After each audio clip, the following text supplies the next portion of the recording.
Karthik Deepa serial April 7 இன்றைக்கான எபிசோடுக்கான review தாங்க இந்த வீடியோவில் நம்ம இன்றைக்கி பார்க்க போகிறோம். எபிசோடை ஸ்டார்ட் பண்ணுறதுக்கு முன்னாடி இந்த வீடியோவை மறக்காமல் லைக் பண்ணிக்கோங்க. உங்களுடைய ஒவ்வொரு லைக்கும் எனக்கு அடுத்த வீடியோ போடுறதுக்கு கொஞ்சம் இன்ட்ரெஸ்டிங்காக இருக்கும். என்ன நடக்குதுன்னா, அந்த ஆட்டோக்காரர் நேராக வீட்டுக்கு போகிறாரு. அப்போ ராணி சொல்கிறாங்க, இது மாதிரி அபிராமி அம்மாவை காணும்னு கார்த்தி தம்பி ரொம்ப தேடிக்கிட்டு இருக்காரு, பார்க்கவே பாவமாக இருக்குது அப்படின்னு.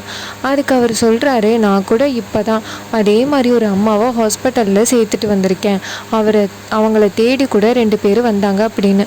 அப்போ ராணி என்ன பண்ணுறாங்கன்னா, கையில் வச்சுருக்க ஃபோனை எடுத்து காமிச்சு, இந்த ஃபோட்டோவில் இருக்காங்களே இவங்களான்னு பாருங்கள் அப்படின்னு கேட்க, அதுக்கு ஆட்டோக்காரர் சொல்கிறாரு, ஆமாம் ராணி, இவங்கள தான் நான் கொண்டு போய் ஹாஸ்பிட்டலில் சேர்த்தேன், இவங்களை தேடி கூட 2 பேர் வந்தாங்க அப்படின்னு. அதுக்கு அபிராமி அந்த ராணி சொல்கிறாங்க, அந்த அம்மாவை தேடி 2 ரவுடிங்க கூட அலைஞ்சிக்கிட்டு இருக்காங்க, ஐயோ நம்ம சீக்கிரம் போயிட்டு கார்த்திக் தம்பிகிட்ட சொல்லணும் அப்படின்னு. உடனே ஆட்டோக்காரர் சொல்கிறாரு, சரி வா சீக்கிரம் போவோம் அப்படின்னு சொல்லிட்டு 2 பேருமே சேர்ந்து நேராக அபிராமி வீட்டுக்கு போகிறாங்க. அங்கே நம்ம ஐஸ்வர்யாவும் ராஜேஸ்வரியும் ரூமில் பேசிக்கிட்டு இருக்காங்க. ஐஸ்வர்யா சொல்கிறாங்க, என்ன நடந்தாலும் அந்த அபிராமி இந்த வீட்டு பக்கமே வரக்கூடாதுமா அப்படின்னு. அதுக்கு ராஜேஸ்வரி சொல்கிறாங்க, எதுக்கும் நீ பாதுகாப்பாக இருந்துக்கோ, ஏன்னா அந்த கார்த்தி சரியான ஆள், ஈஸியாக நம்ம செய்கிற மிஸ்டேக்ஸ் எல்லாத்தையுமே கண்டுபிடிச்சிட்றான் அப்படின்னு. அதுக்கு ஐஸ்வர்யா சொல்கிறாங்க, அம்மா அதெல்லாம் நான் பார்த்துக்கிறேன், அந்த அபிராமி போனவ தான், திரும்பி வரத்துக்கு துளி அளவு கூட வாய்ப்பே கிடையாது அப்படின்னு சொல்கிறாங்க. இது கேட்டுட்டு ராஜேஸ்வரியும், சரி எனக்கு வெளியில் கொஞ்சம் ஷாப்பிங் வேலை இருக்குது வரியா அப்படின்னு. அதுக்கு ஐஸ்வர்யா சொல்கிறாங்க, சரிம்மா நான் வரேன் அப்படின்னு சொல்லிட்டு 2 பேருமே சேர்ந்து ஷாப்பிங் கிளம்புறாங்க. இன்னொரு பக்கம் அந்த டிரைவரும் அந்த ராணியே சேர்ந்து நம்ம அபிராமி வீட்டுக்கு வராங்க. அங்கே கொண்டாந்து ஆட்டோவை நிப்பாட்டி போட்டுட்டு 2 பேருமே வீட்டுக்குள்ளே வராங்க. அதே நேரத்தில் வாசலில் ஐஸ்வர்யாவும் ராஜேஸ்வரியும் வராங்க. அப்போ ஐஸ்வர்யா கேட்குறாங்க, யார் நீங்கள், உங்களுக்கு யார் வேணும் அப்படின்னு. அதுக்கு ராணி சொல்கிறாங்க, இது மாதிரி கார்த்தி தம்பியை பார்க்க வந்தோம் அப்படின்னு. அப்போ ஐஸ்வர்யா கேட்குறாங்க, எதுக்கு கார்த்திக் தம்பியை பார்க்க வந்தீங்க, ஏதாவது விஷயமா சொல்லுங்கள் நான் சொல்லிக்கிறேன் அப்படின்னு. அதுக்கு ராணி சொல்கிறாங்க, அவருடைய அம்மா காணும்னு எல்லா இடத்துலையும் தேடிக்கிட்டு இருக்காருல்ல, அவங்க அம்மா ரோட்டில் ஆக்சிடெண்ட் ஆகி கிடந்திருக்காங்க, அவங்கள கொண்டு போய் ஹாஸ்பிட்டலில் சேர்த்தது என் புருஷன்தான், எம்ஆர் ஹாஸ்பிட்டலில் அபிராமி அம்மா இருக்காங்க, சீக்கிரம் போய் அழைச்சிட்டு வரத்துக்கு தான் நான் சொன்னேன் அப்படின்னு. அப்போ ஐஸ்வர்யா மனசுக்குள்ளே யோசிக்கிறாங்க, ஐயோ கண்டுபிடிச்சிட்டாலே, இந்த விஷயம் மட்டும் கார்த்திக்கு தெரிஞ்சிச்சுன்னா அவ்வளோதான், இந்த விஷயம் கார்த்திக்கு தெரியவே கூடாது அப்படின்னு ஐஸ்வர்யா நினைக்கிறாங்க. அப்போ ராணி சொல்கிறாங்க, உள்ளார கார்த்தி தம்பி இருக்காரா, நான் சொல்லிட்டு போகிறேன் அப்படின்னு.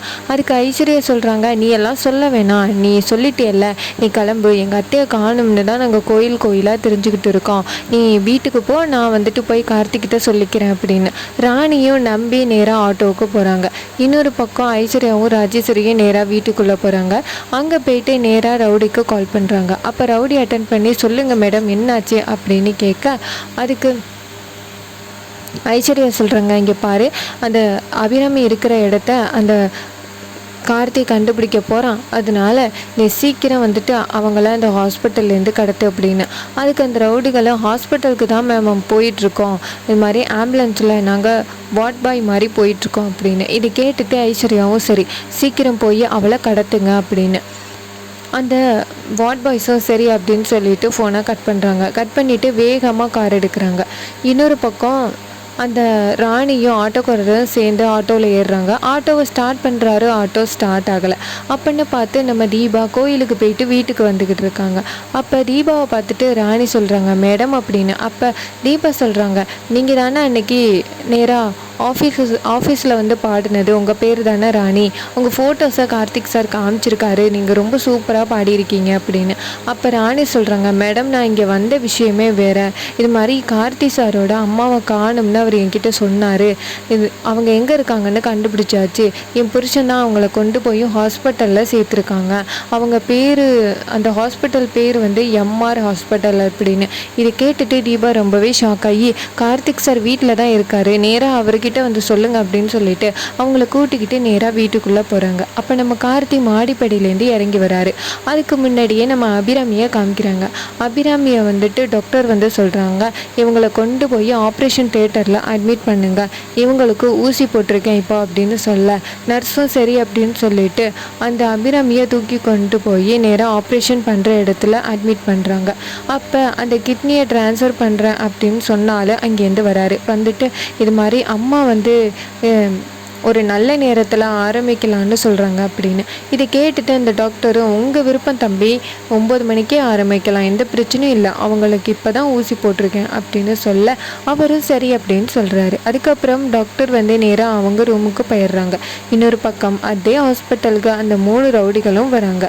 இன்னொரு பக்கம் நம்ம ராணி வந்து நேராக கார்த்தியை பார்க்குறாங்க. கார்த்தி சொல்கிறாரு, சொல்லுங்கள் ராணி, என்ன இந்த பக்கமாக வந்திருக்கீங்க அப்படின்னு. அதுக்கு ராணி சொல்கிறாங்க, சார் உங்களுடைய அம்மா எங்கே இருக்காங்கன்னு எங்களுக்கு தெரியும், எம்ஆர் ஹாஸ்பிட்டலில் உங்கள் அம்மாவை அட்மிட் பண்ணியிருக்காங்க, என் புருஷன் தான் வந்து அட்மிட் பண்ணியிருக்காரு அப்படின்னு. இதை கேட்டுட்டு நம்ம கார்த்தியும் சரி நான் உடனே பார்க்குறேன் அப்படின்னு சொல்ல, அப்போ ராணி சொல்கிறாங்க, இதை நான் முதல்லையே வந்து இந்த மேடம் கிட்ட சொன்னேன், அவங்க சொல்லலையா அப்படின்னு.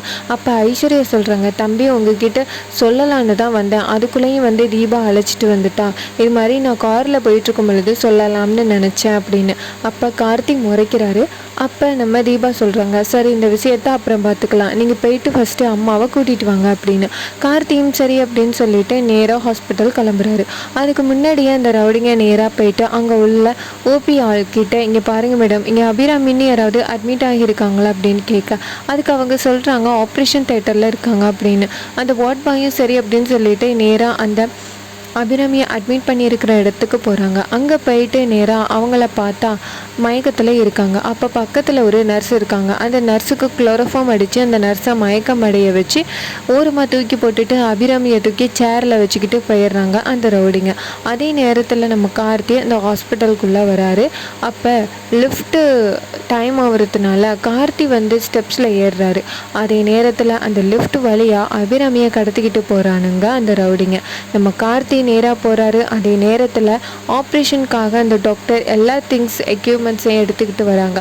அப்போ நம்ம கார்த்தி டாக்டரை பார்த்துட்டு, இங்கே அபிராமின்னு ஒருத்தவங்க இருக்காங்களே, இவங்களுக்கு எதுக்கு நீங்கள் ஆப்ரேஷன் பண்ண போகிறீங்க, அவங்க மகன்தானா அப்படின்னு. இதை கேட்டுட்டு டாக்டர் பயப்பட ஆரம்பிக்கிறாங்க. இன்னொரு பக்கம் நம்ம தீபா வந்து அவங்க அத்தை நல்லபடியாக வீட்டுக்கு வரணும் அப்படின்னு சாமி கும்பிட்றாங்க. இன்னொரு பக்கம் நம்ம கார்த்தி கேட்ட கேள்வியில் டாக்டருக்கு என்ன பதில் சொல்கிறதுனே தெரியல. நம்ம கார்த்தி ரொம்ப ஸ்ட்ரிக்டாக கேட்குறாரு, எதுக்காக எங்கள் அம்மாவுக்கு ஆப்ரேஷன் பண்ண போகிறீங்க அப்படின்னு. அப்போ அந்த டாக்டர் சொல்கிறாங்க, இல்லை தம்பி, உங்கள் அம்மாவுக்கு லைட்டாக தலையில் அடிபட்டுருக்குல்ல, அதனால பார்க்குறதுக்காக அப்படின்னு. அப்போ கார்த்தி சொல்கிறாரு, லைட்டாக தலையில் அடிபட்டுச்சுன்னா நீங்கள் எப்படி வந்து ஆப்ரேஷன் பண்ண முடியும் அப்படின்னு சொல்லிட்டு நேராக போலீஸ்க்கு கால் பண்ணி வர வைக்கிறாரு. இன்னொரு பக்கம் அந்த ரவுடிங்க நேராக அபிராமியை தூக்கிக்கிட்டு போகிறானுங்க. இன்னொரு பக்கம் கார்த்தி அந்த ரூமுக்குள்ளே போய் பார்க்குறாரு. பார்த்தா அங்கே அபிராமி இல்லை, நர்ஸ் மயக்கம் போட்டு கீழே கிடக்குறாங்க. இதை பார்த்துட்டு கார்த்தி ஷாக் ஆகி ஓடி போய் அந்த நர்ஸை கிளப்புறாரு. மேடம் கிளம்புங்க, இங்கே இருந்த ஆள் எங்கே அப்படின்னு. அதுக்கு நர்ஸ் சொல்கிறாங்க, எனக்கு குளோரோஃபார்ம் அடிச்சுட்டு ஒரு சில ரவுடிங்க வந்து தூக்கிட்டு போயிட்டாங்க அப்படின்னு. இதை கேட்டுட்டு கார்த்தி ரொம்ப அதிர்ச்சியாகி நேராக ஸ்டெப்ஸில் இறங்கி வராரு. ரொம்பவே இன்ட்ரெஸ்டிங்காக எபிசோடை கொண்டு போகிறாங்க. இதே மாதிரி இனிமேல் அப்டேட்ஸ் வேணும்னா இந்த சேனலை சப்ஸ்கிரைப் பண்ணிக்கோங்க. தேங்க்யூ ஃபார் வாட்சிங். பபாய்.